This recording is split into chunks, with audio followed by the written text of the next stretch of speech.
and welcome to another episode of Beyond the Device, where we explore the life-defining moments that shape careers within the medical device industry. We're particularly interested in understanding how personal experiences, challenges, or pivotal events influence professional journeys. As we progress through the conversation, we will land on the question, what is the one defining moment or experience in your life that changed everything and set you on the path you're on today? Today's guest is Chris Barker, the CEO, or as he likes to call it, the Chief Mischievist at Spirit Health Group. Chris is a passionate father, husband, and healthcare entrepreneur. He spent the past 15 years leading a family of companies with one shared mission to make health easy, affordable, and accessible for everyone. Recently named in the UK's top 50 most ambitious business leaders, Chris believes that ambition isn't about hierarchy or titles. It's about curiosity, courage, and creating change that actually matters. In this conversation, we'll explore his journey from pharmacology student to health tech founder, the lessons learned along the way, and what continues to drive his mission to make health easy. Welcome, Chris. Thanks, Welcome. Nathan. Thanks, Nathan. I feel like I've not got to say anything now, so thank you. So yeah, we'll start off at the start. Makes sense. So if you wouldn't mind taking us back to your earlier years, your childhood, what shaped you growing up? Yeah, I guess I was probably, I think naughty and lazy were the two kind of slightly contradictory words, probably. So I was the middle child, so probably got middle child syndrome.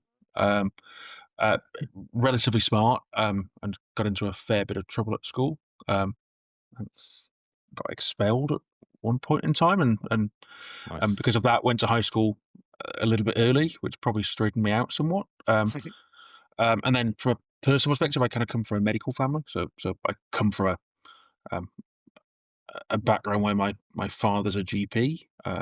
So yeah, working within that sphere probably gave me a reasonable grounding in healthcare, and it was probably a lazy, easy choice to therefore go into that severe more than anything else. Um, so yeah, um, probably the sum total of my Right. um, Well, I suppose in terms of what you do now, yep. was this ever on the cards? As in today, what you do? Completely not. No. Um, No. well, sorry. Um, uh, so my headmaster many years ago was quoted as saying that I'll either end up in prison or really successful, making a really positive impact. And I'm not in prison yet, so one hopes that we can go on to do the latter of those and fulfil that in its entirety at some stage. But yeah, my early career was corporate, and I probably thought I'd never leave that life at the time. So no, I didn't really ever plan to go and be an entrepreneur, and I guess to some extent I don't really think I am. I Mm. just run a business that I enjoy running with people that are far better than me. Um, so, um, so no, it wasn't really a plan. Having said that, I had various, looking back on it, kind of business ventures as a kid, from taping things off TV and selling them at school, or renting them to people at school, and stuff like that. So there was always kind of an interested streak in something else, but not really with a view to that being a career. Yeah, my intention was to go into medicine, which was a terrible idea. Um, And you obviously mentioned your family sort of coming from a medical background, so that's influenced your kind of initial step in, but you've ended up being an entrepreneur, as you call it. Were there any sort of influences, role models that have kind of got you to this point? Like, was there anyone you were looking at in those earlier years? so so not in this tradition. I'd love to go. Oh my goodness, yes, there was this one person, and I almost know that's the answer that people tend to aspire to. I from I probably had more down to earth role models in the sense that, if I look at my early career when I started, I had the most amazing, yeah, regional business manager, so initial line manager who had the most brilliant value set of helping to build and create future leaders. So she was passionate about developing her team and what that looked like. So for me, there was no real one defining individual that Mm. I look at and hold up really high. Yeah, I used to admire people that built teams. And if I was to pick an American president from my youth, I love the fact that it was that Bill Clinton, albeit there might be some not so great connotations more latterly. At the time, not from a dynastic family, where he was automatically chosen to be a president almost, but by building relationships and networks and finding the best in people. He eventually got to the American presidency. So, there's something there about how you build relationships and connections and partner with people to further a cause that you have. And I guess I probably done that more and more over the years than I ever intended to. And with your previous line manager, what was it about the way she managed people, brought people together, networks? Like, what was it that you took from her?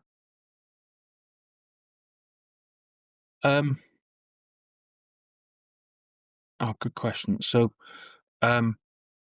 always pushing people to be honest, do their best, but making sure that when there were difficult conversations we had, they were had really quickly, so you knew exactly where you were.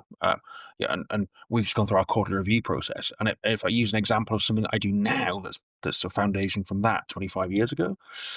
We do reviews every quarter with our team, and I absolutely promise to my entire team there'll be no surprises, because if there's anything that's going to be talked about, it would have already been talked about. It won't wait for a review process. If there's feedback to be given, it'll be quick. It'll be to the point, constructive and positive, with the intention of doing good for someone to help them develop and build on it. Mm. And I think the second thing she did was she trusted people, and her default position was to trust someone and put that trust into you, and that created a kind of a mutual respect and accountability that you didn't want to let her down, and you absolutely wanted to go and do your best, and she therefore would champion your cause because of that. Is she worthy of a shout out? Yeah. I mean, so the person I'm thinking of who's now retired actually is a lady called Vicky Jockin, who would probably be quite surprised that I'm saying that. I probably haven't been communicated that to her.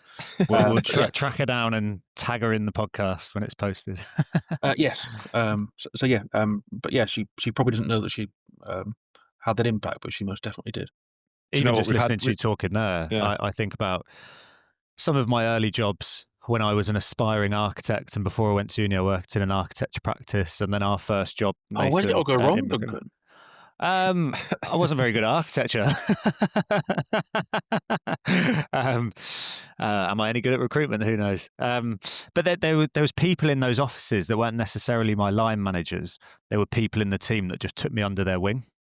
And just took it upon themselves to be that unofficial mentor, and like that. If I was to talk about Steve Wilkie from this architecture practice, or Steve Ruddy from Real, they perhaps wouldn't have expected that kind of shout out, but actually the impact that they had on my career at that time was so important, and they're doing it without even knowing it. I think there's so many good people out there doing that sort of work without the title, without the recognition.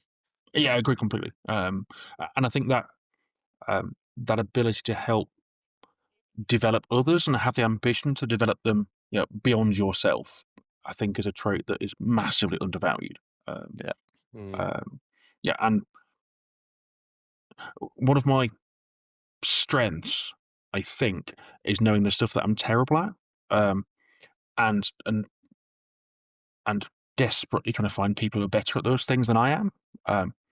And the more years I work within Spirit, the more things I find I'm terrible at, and the more people I find that are better at things than I am. And I do sometimes then wonder what actually I'm any good at in the first place, other than bringing in people that are better at stuff than me. But it seems to work, and it means that we've got a great team that we're surrounded by that are able to get on and go and make that impact, and that's really positive and helpful.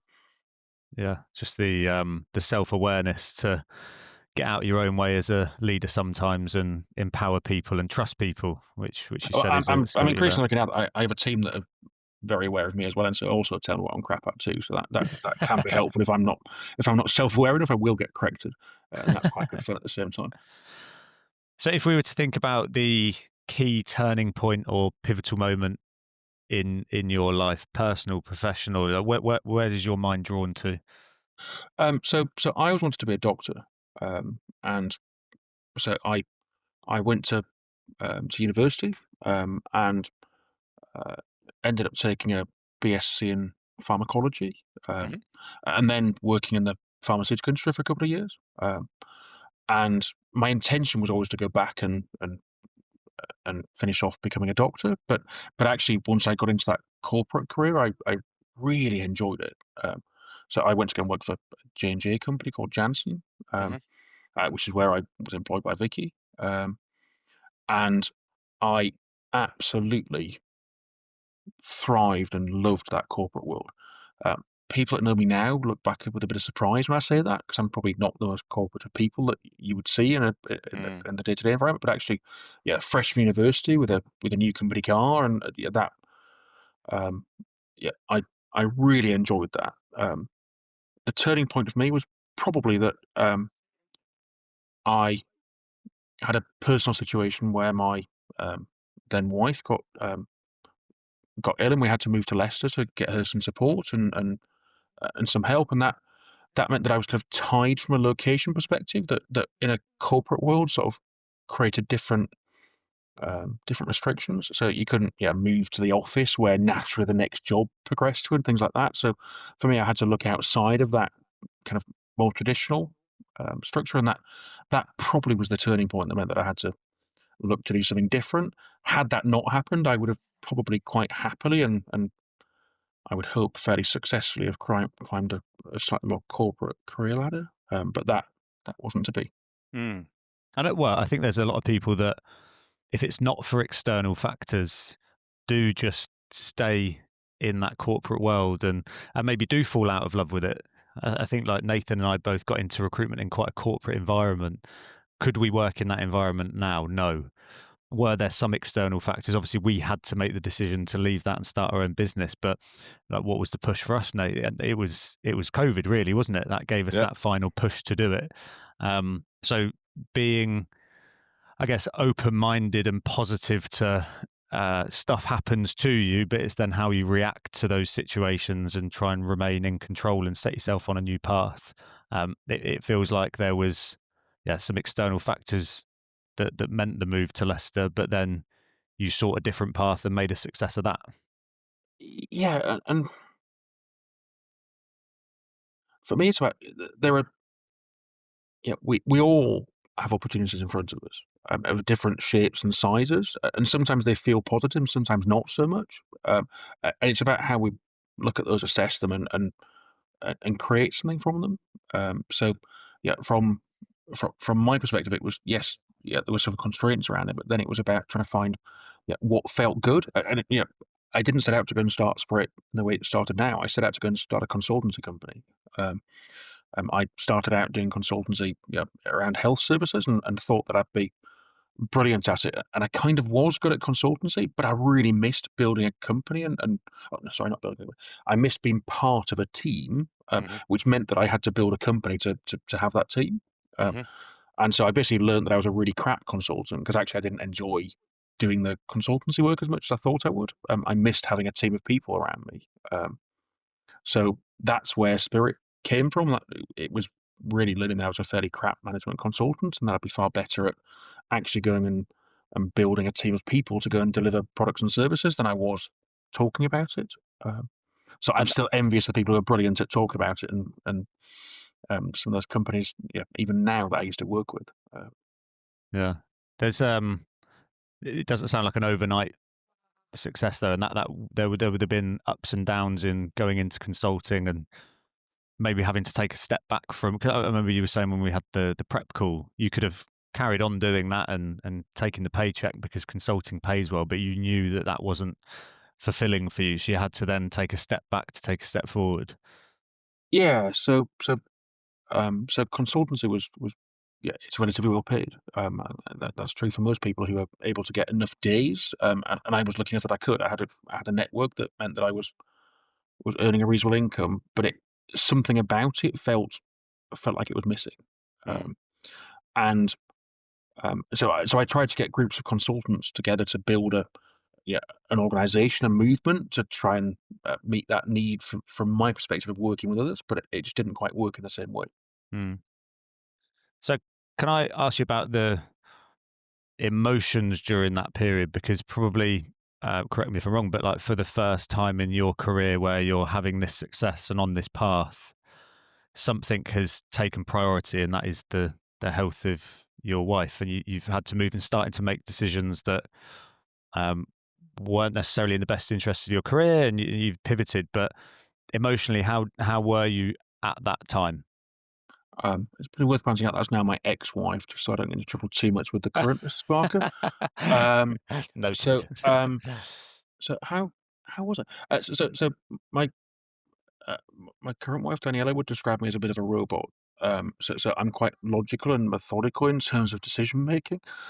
Whether that's healthy or not is a different debate that's worth having on at a different time.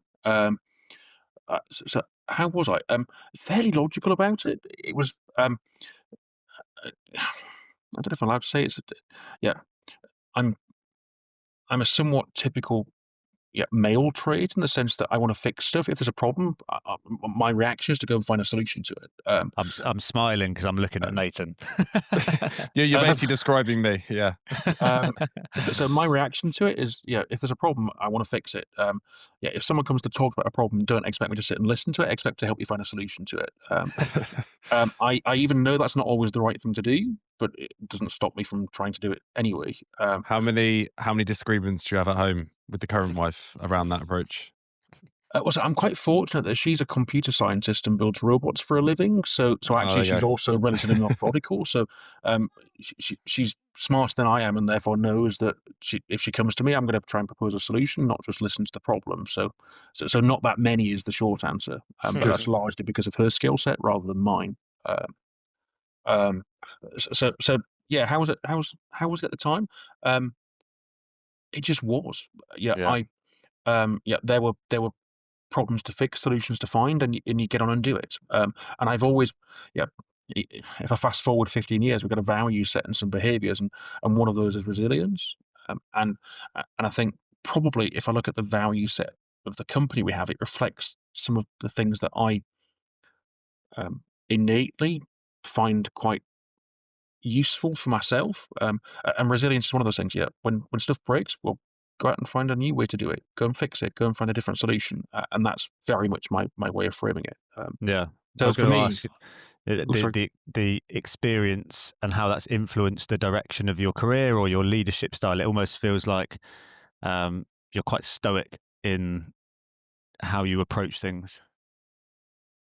Um, so my operations team would describe me as crap at seeing anything through. So I don't know if the word stoic is necessarily entirely accurate. I'm quite stubborn. And if I think something should work, then I'm quite determined to go and find a way to make it work. I also quite like new and shiny. So when something, yeah, I like the moment of creation of something, the fixing a problem and finding it, seeing that problem through to its final end point is where I need help from others to help finalize that journey. So yeah, I probably describe myself as pragmatic rather than stoic. I think in the sense that yeah, I'm happy to accept the situation as it is and move on and try and find a slightly better way of doing it. But I don't feel I need to strive for perfection. And so you spoke about your turning point. You've said that you're a fixer, you get on and just do things. Um, I know that I'm kind of similar in that regard, but when things do get a bit too much, it's my partner's the one I lean on. Obviously, in your situation, it's your partner that needs you. So, who were you leaning on? Did you have a support network, like, or was it just go, go, go? So I'm It's a really bad thing to say, probably, but I quite enjoy being a bit of a gossip.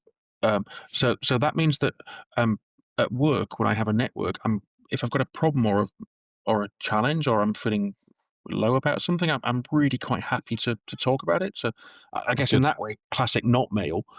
Yeah, Mm. if I've got a problem or I'm feeling terrible, I will happily pick up the phone to some pals or work colleagues and have that discussion. Yeah, and yeah, I work with an organisation locally who encourage men to talk about their problems where they perceive weaknesses. So it's just something I've not ever found a problem with, and I am quite happy to be open and transparent about the good, the bad, and the ugly with people, which sometimes they like and sometimes they don't. Um, Yeah, I think on that point, it's because you're quite logical about it. It's not such a massive problem that you need to keep it to yourself because it's so big. It's just you'll share it because, yeah, I kind of get why you would do that. Um, yeah, and and in terms of your general mental health, aside from picking up the phone to your colleagues, your friends, having a bit of a chit chat, are there any other tools or strategies that you perhaps use at that time, or thinking about the pressures that you have now within your company? Like, what do you do there?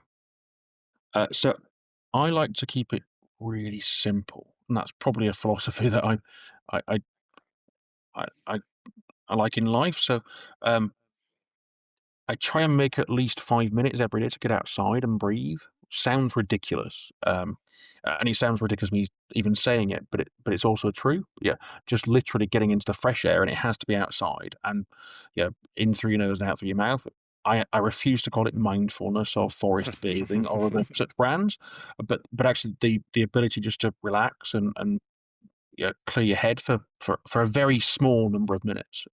I found can be really really useful. And that few minutes of reset can really help with clarity around decision making. Um, and then, yeah, I'm decidedly faster than I would like to be, but trying to do exercise on a fairly regular basis.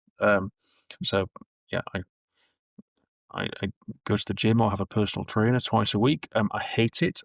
I'm envious of those people that love doing exercise. I just don't.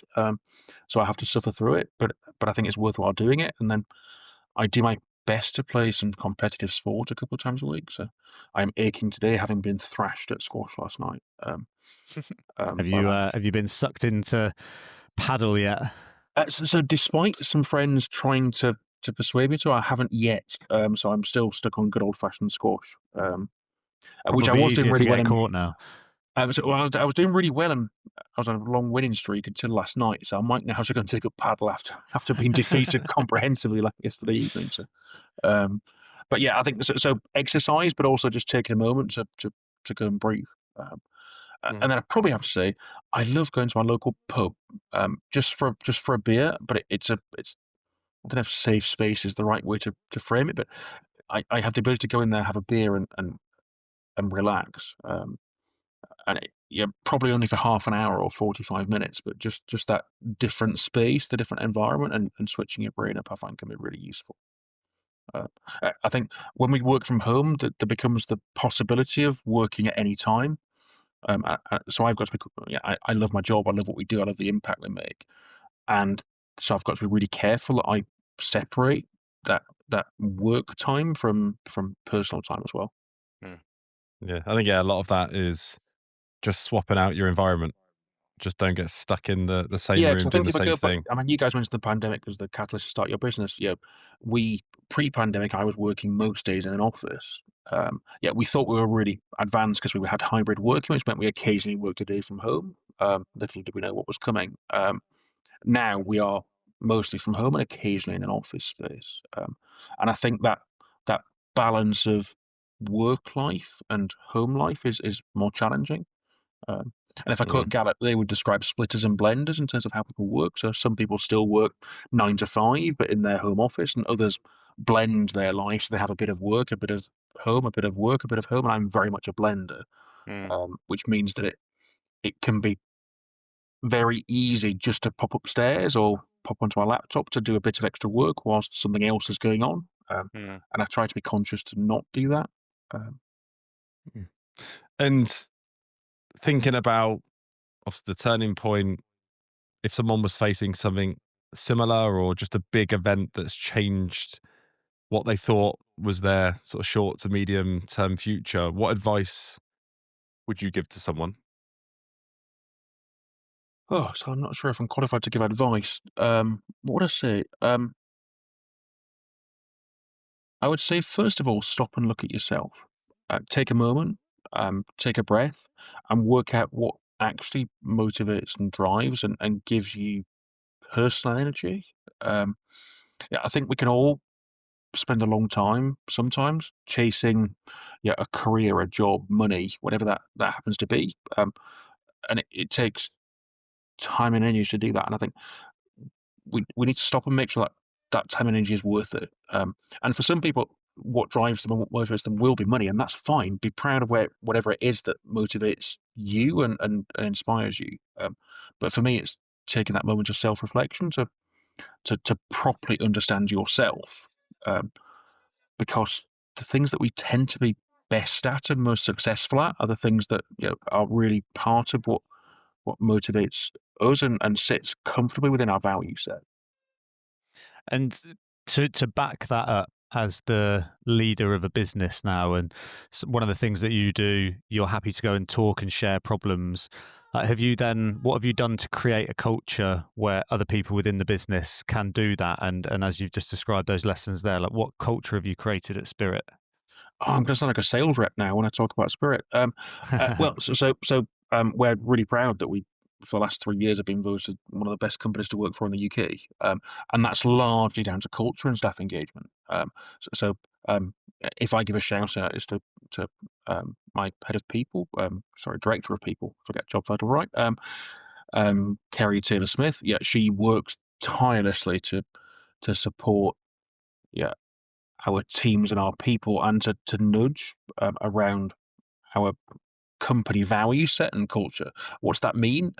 It means that we've got three values, but more importantly, a series of behaviours that sit behind them. And they're about being brilliant and spending most time on the things that you're good at. So work out what your strengths are. And if you've got weaknesses, great. Be honest about them, be vulnerable about them, and get someone else to do it, because we don't want you wasting your time as someone that's brilliant on that. Please don't spend your time on something different instead. Hmm. Um, yeah, we have a requirement for people to be vigorous and try really hard, and perhaps stoic if I pick up on your word from earlier. But we accept that stuff's not going to work, and when it doesn't, we want people to be really honest. It doesn't work. Admit it, learn from what's gone wrong, and then be resilient and go and start the next thing with the same vigor as well. And then lastly, our most popular value is family, but that's a double-edged sword. Yeah, we support people kind of beyond expectation, and that's normal. But we expect people to be utterly accountable as well for delivering on what they say they'll do. And Hmm. if you're letting someone down, it's not just anyone you're letting down; it's your family you're letting down.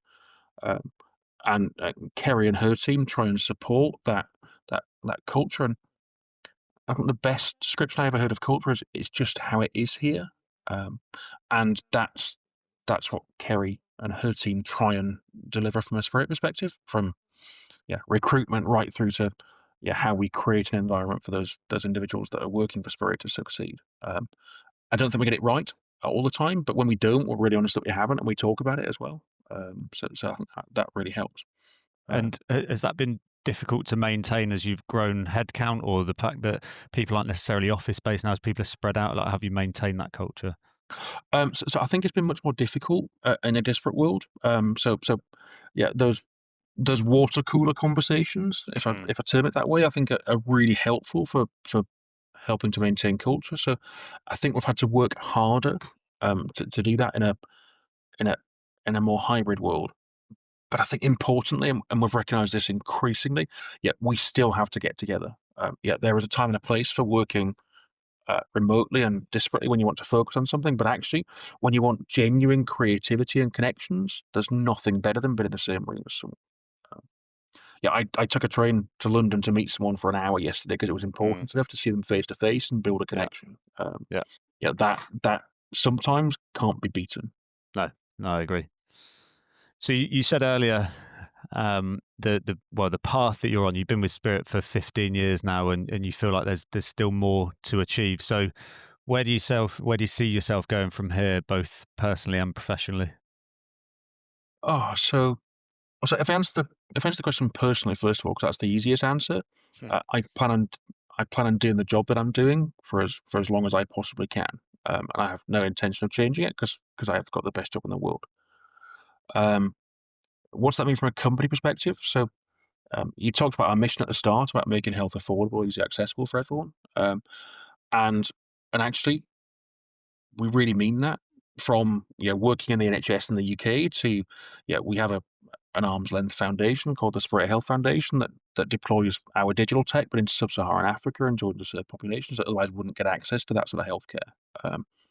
And it's that sort of impact that we intend doing more and more of. So that, particularly from a personal perspective, drives me, because we can look at populations of mothers and babies where the death rate is 1 in 2, and for a relatively small amount of money and a small contribution, we can make a massive impact there. So yeah, for me, I plan on us going and doing that much, much more, and making an even greater impact than we are doing today. Yeah.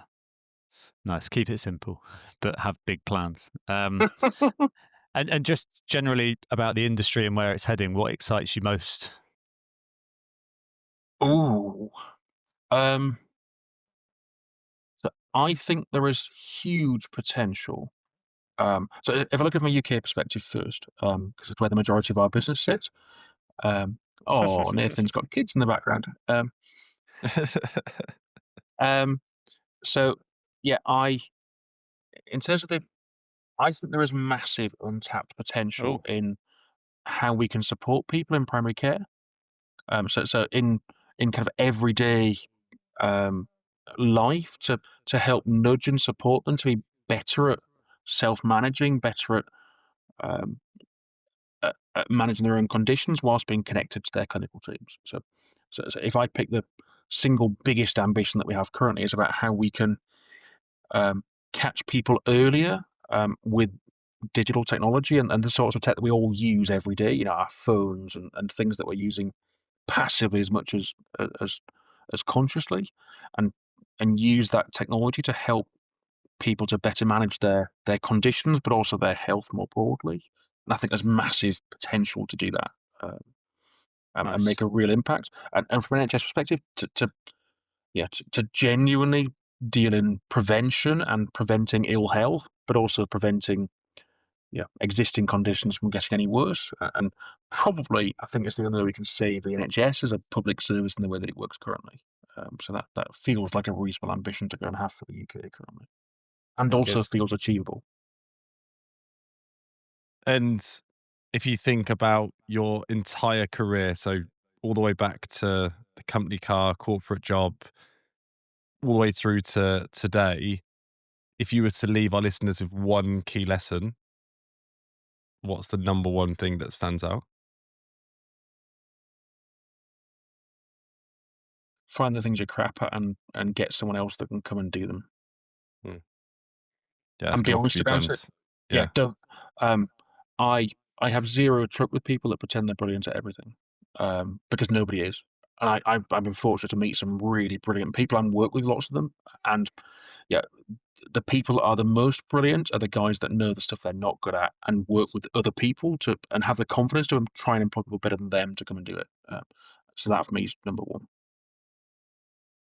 Well, I think that's a good point to end the episode on. So just want to say a big thank you from both of us for joining today. Brilliant, and thanks guys for the invite. I hope there's at least been something that's useful for people. It's always I've learnt difficult a to judge. lot, which is Yeah. always a good sign. I'm Made gonna, some I'm gonna, notes. gonna write a list of all the things I'm crap at and go and find people to help me. Maybe dealing with my emotions. But yeah, big thank you for joining us, and to the listeners, stay tuned for the episodes to come. Don't forget to like, subscribe, share with your network. And if listening to this episode has made you reflect on your own turning points, pivotal moments in your life, and you'd like to share your story, reach out to either Duncan or I. And that's it for this week. Thank you. Thank you, Thanks Chris. so much, guys. Thanks, Chris.